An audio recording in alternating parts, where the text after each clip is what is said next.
In this video I will show you how to fix the Add Yours feature not working on Instagram. If you see someone else's story and it says Add Yours, but when you click on it, it won't work and it won't let you add a prompt or text. Then first check if you have the latest version of Instagram. If you're on your iPhone, open App Store and then search for Instagram.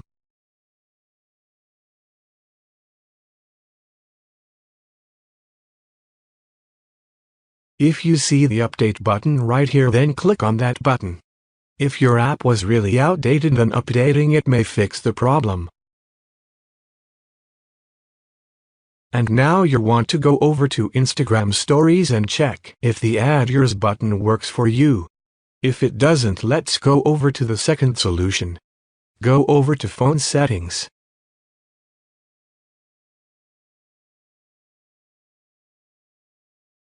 Then tap on General.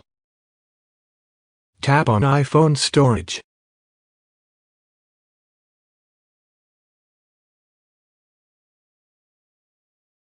Find Instagram in here.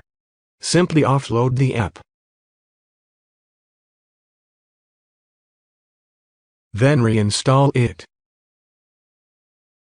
And now you would be able to fix your problem now.